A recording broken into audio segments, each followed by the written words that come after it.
Coming up next on NewsDepth, Ohio communities are recovering from severe weather. What are forever chemicals? Jeff has the answer. Students test out a 4-day school week, and we learn about one of Ohio's most famous authors, Toni Morrison. NewsDepth is now.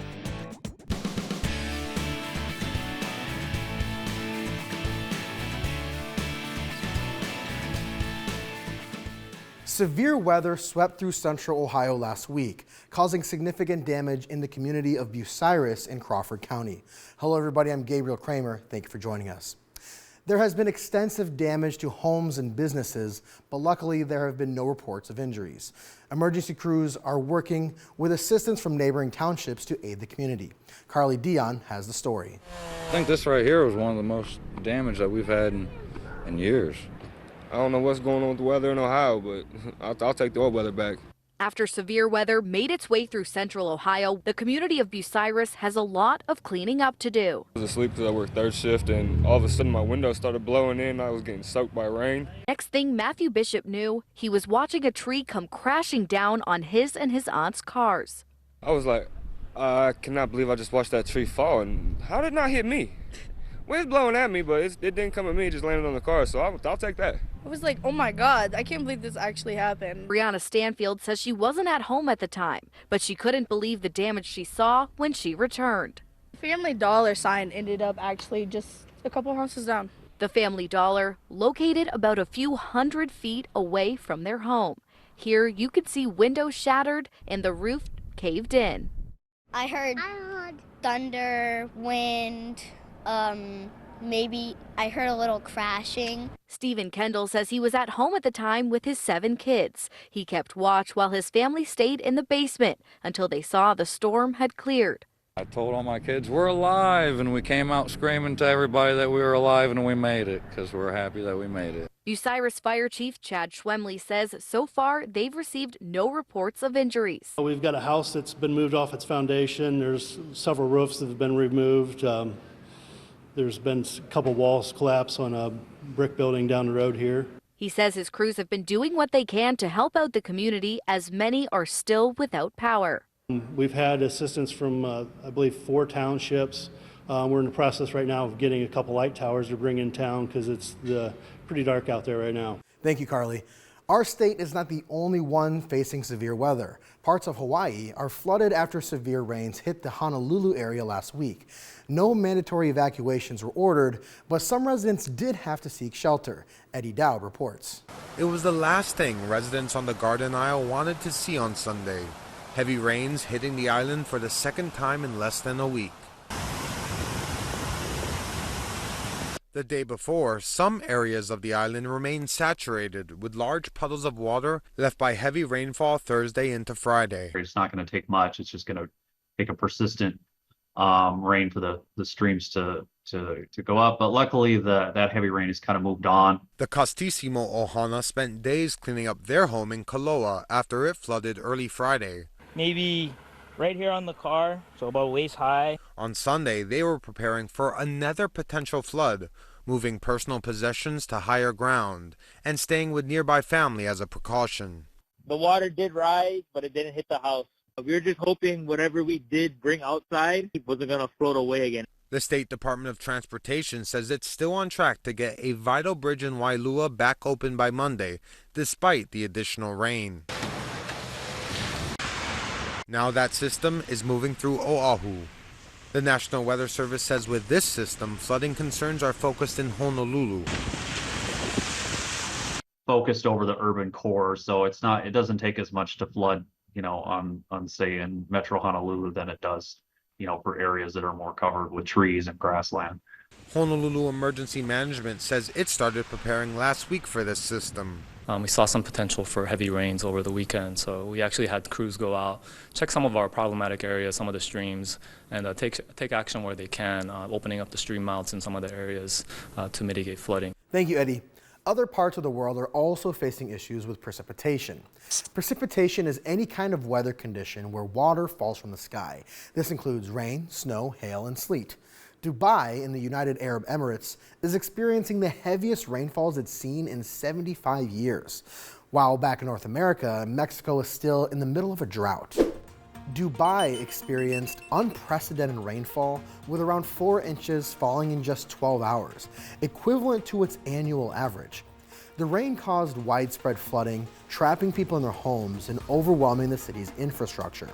The airport was severely affected, with flights delayed or diverted, leaving passengers stranded. Authorities are facing an enormous cleanup effort, with the city essentially at a standstill.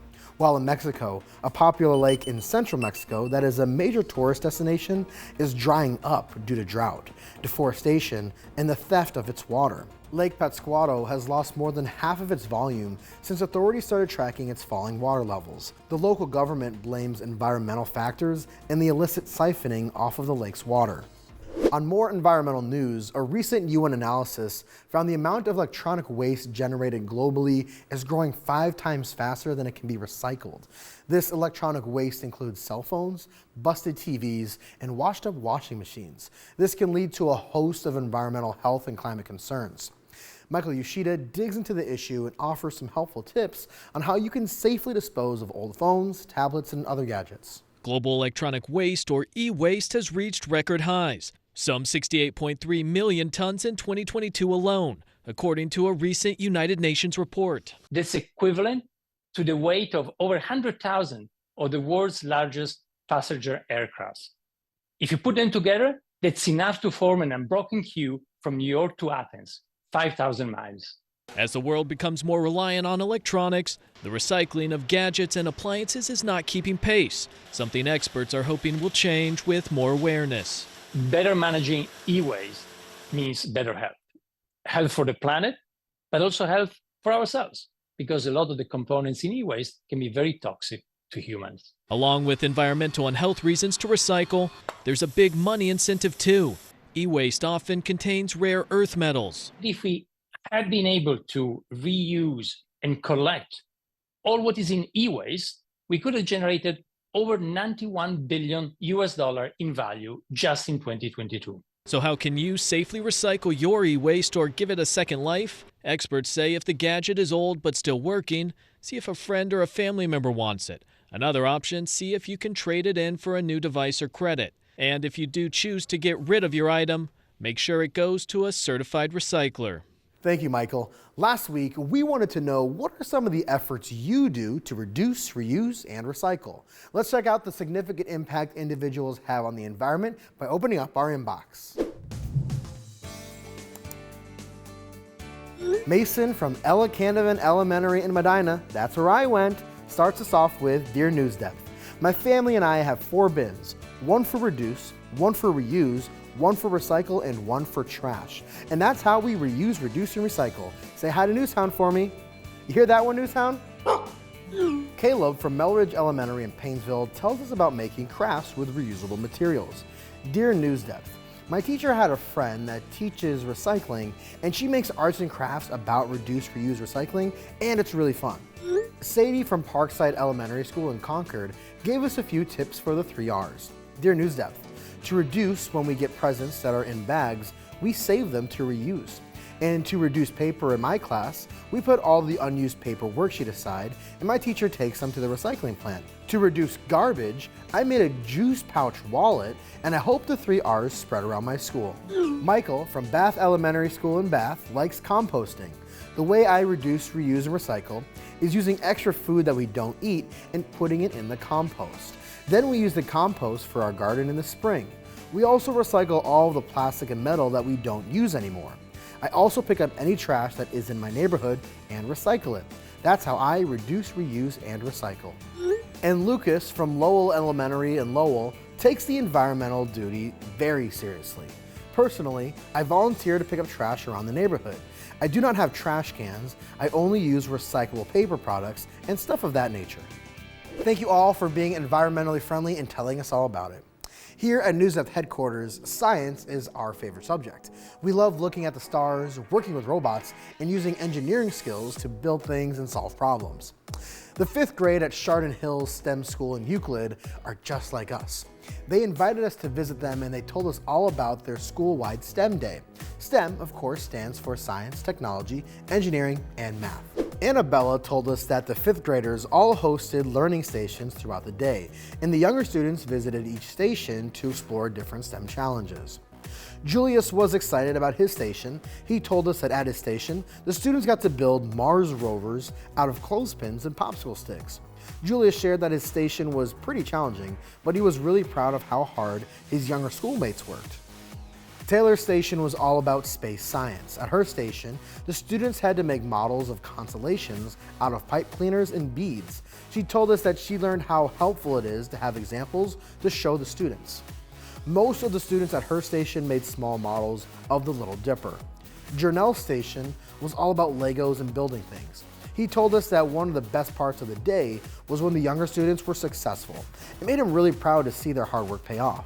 Caden and Chloe shared that some of their key takeaways from the day were how important it was to be patient when you're working with people, and that it is very important to be respectful because you need to treat people the way you want to be treated, especially when you're doing something that is challenging. Alex added that it's very important to be a clear communicator when you're working with other people because it will help them to understand the goals of the project and to follow the instructions. These students truly exemplify Chardon Hill's 3 R's, showing respect, being responsible, and being ready to learn. This week's A+ award goes to the 5th grade at Chardon Hills STEM School for hosting a STEM day for their classmates. We also appreciate that the students who spoke with us skipped recess to tell us all about their STEM day. Keep up the great work. Well, since we all love science, how about a brand new spot on science? Today, Jeff tells us all about forever chemicals, a term you might have heard before. Forever chemicals are man-made chemicals that resist breaking down in the environment. These chemicals can contaminate drinking water sources and accumulate in wildlife and humans globally. Jeff St. Clair knows where they come from and how they can affect our health.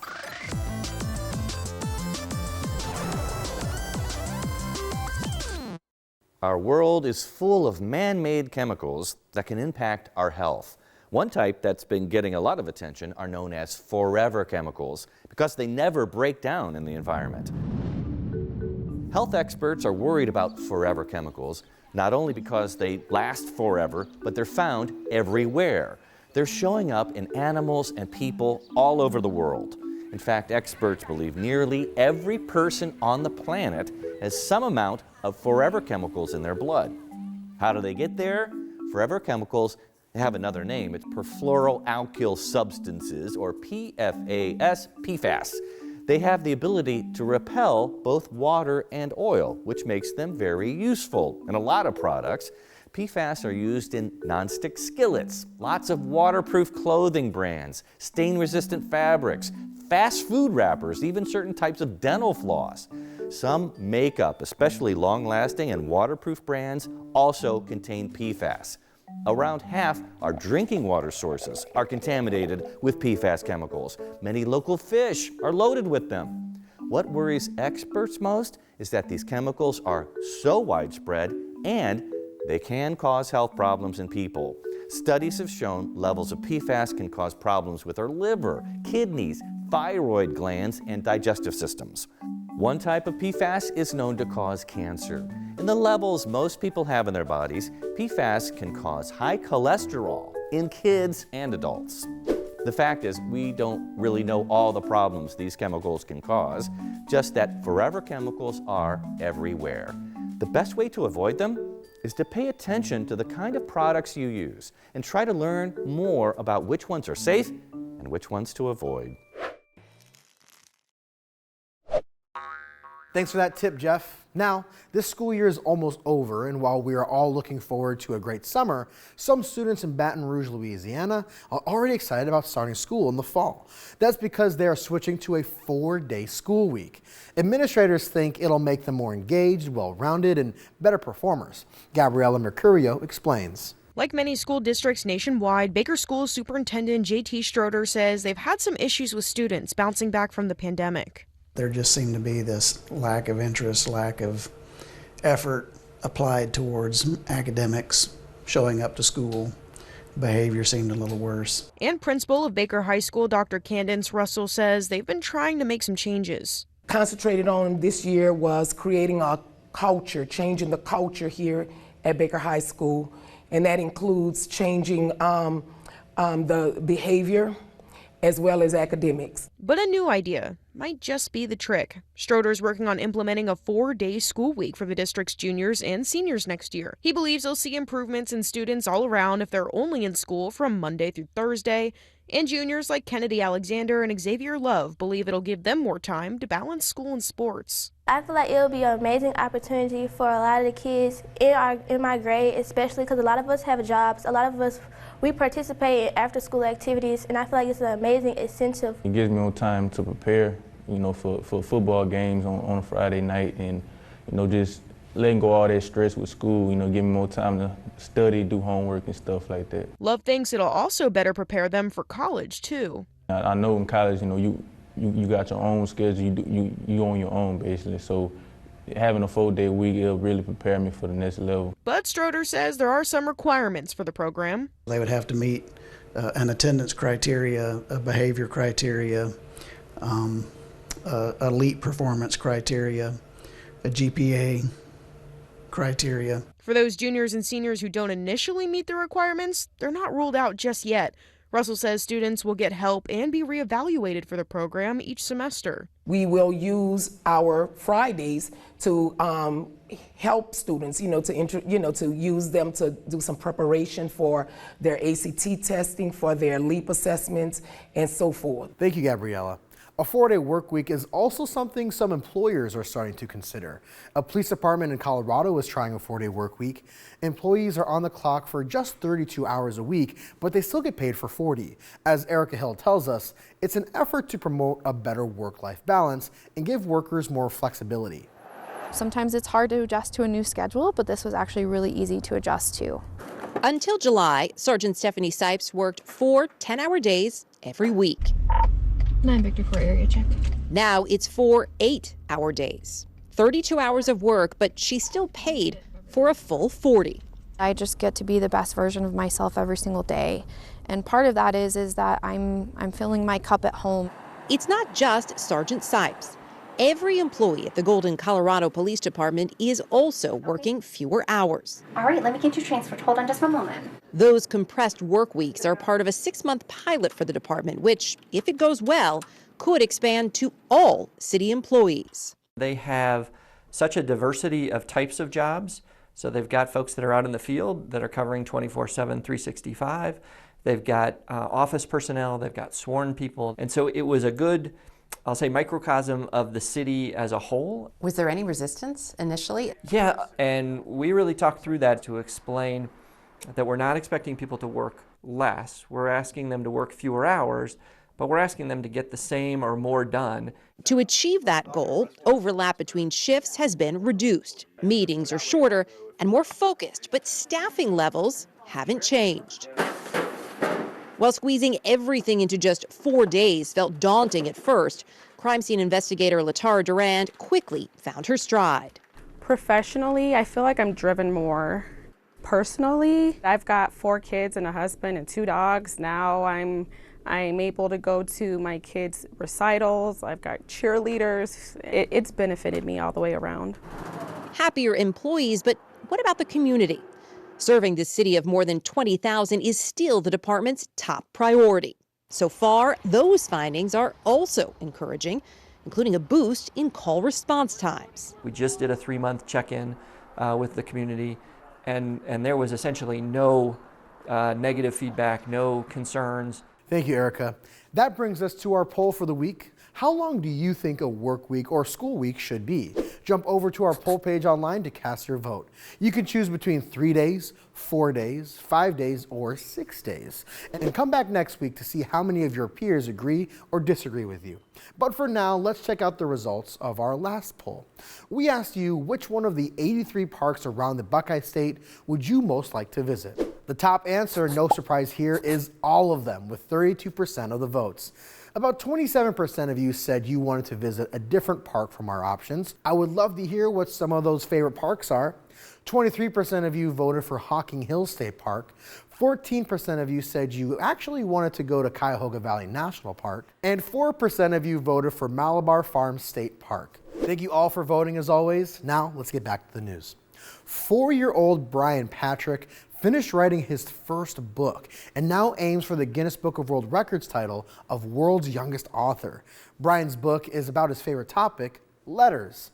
Billiana Garland chatted with the family about how he started down this path. So the obsession, not too sure how it got started, but he definitely has a strong love for the alphabet. Meet Brian Patrick, a 4-year-old boy whose favorite toys are letters. It keeps both of us on our toes. He's the brains behind his first book. There was a boy who swallowed the alphabet. Brian's mom and dad, Eleanor and Irvin Patrick, say they knew their only child was a little different when he could spell words like axolotl. I'll let you look that up. Since he was 2, Brian has loved all things with the alphabet. His alphabet backpack and lunchbox. He even had an alphabet birthday party. None of this was anything that we planned. He had some ideas and we rolled with it. He also wanted to grow his love and curiosity for letters and words.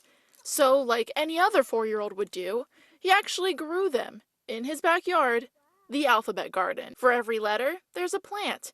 And since Brian's favorite letter is B, it's no surprise that his favorite plant is the blueberry bush. We're excited. We're very proud of him. We feel like we got it right. This level of dedication could be a dream for many, but his parents say it's not all sunshines and rainbows. Trying to find an appropriate grade level for him is a challenge. Because he really has mastered kindergarten already. You know, he can read pretty fluently. He knows all the letters, letter sounds, numbers. He can count to, I don't know what number. Any number. None of this has been, sit down and you have to learn this. It's really been very much self-taught, self-guided. His parents say it's become a nightly ritual, him begging to hop on the computer to type out the alphabet. That slowly evolved into words, then sentences. Then before they knew it, a whole book in just a month. I just Googled the age of the youngest author and realized he was younger than that person. Thank you, Billiana. Ohio is home to some fantastic authors like horror writer R.L. Stine, poet Langston Hughes, and the great Toni Morrison. In this week's Know Ohio, Mary shares a brief biography of one of Ohio's most famous authors. Toni Morrison is an African-American author born in Lorain in 1931, but her family moved to Ohio in the 1800s searching for equal treatment and integrated schools. An integrated school back then used to mean that the school was accepting of students of all races. Let's learn how Morrison's work was heavily influenced by her life in Ohio.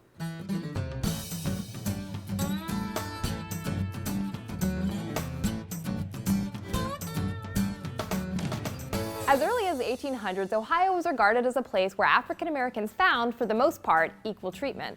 Ohio public schools were integrated. They allowed students of all races, and Oberlin College became one of the first colleges in the country to admit black students. So it's not surprising that many African Americans found refuge here after the Civil War, when southern states passed unfair laws that made life difficult for black Southerners. The historic resettling of 6 million Southern African Americans to northern states like Ohio is known as the Great Migration, and it brought the family of Ohio's most famous writer, Toni Morrison. Toni was born in Lorain in 1931, but her family instilled in her a Southern heritage of storytelling and folklore. As one of few black students in mostly white classrooms, Toni was a star student at Lorain High School, and she developed a love of reading, especially classic novels like those by Jane Austen. Toni left Ohio for college at Howard University and worked in publishing and as a professor for years before she wrote her first novel. That novel, The Bluest Eye, was set in Toni's hometown, Lorain, and told the story of a young black girl who wishes for blue eyes and white skin, something Toni did herself as a child. The novel was so successful that it launched Toni's career as a writer. She went on to write several more novels that are now considered classics, such as Sula, Song of Solomon, and Beloved. Over the years, her writing has earned her many awards, including the Presidential Medal of Freedom, given by President Obama in 2012. Toni Morrison is arguably the country's most celebrated writer, and her story began right here in the Buckeye State. Thank you, Mary. And if you want to learn more about some different Ohio authors like R.L. Stein and Langston Hughes, you can check out our Know Ohio segments online or on YouTube. Maybe our next great author is one of our viewers. Well, for our Write to Us this week, we want you to write a short story. But we have a special challenge for you. We want your stories to be in the genre of historic fiction. Your story can be set in any era. You can send us your story using our inbox form online or by sending us an email to newsdepth@ideastream.org. Okay, why don't we now learn a little bit about how our favorite cuteness correspondent got started in news. It's time for the Petting Zoo.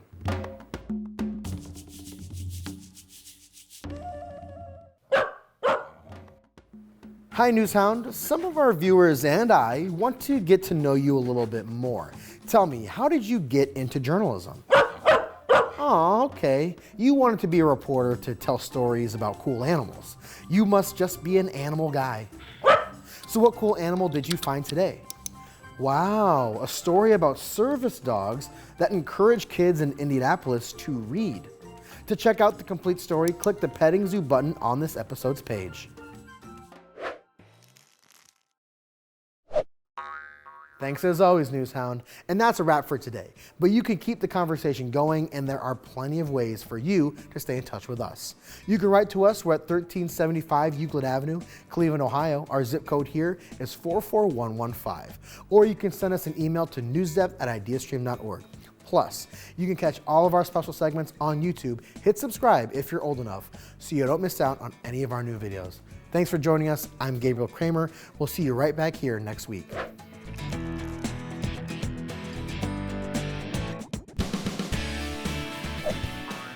NewsDepth is made possible by a grant from the Martha Holden Jennings Foundation.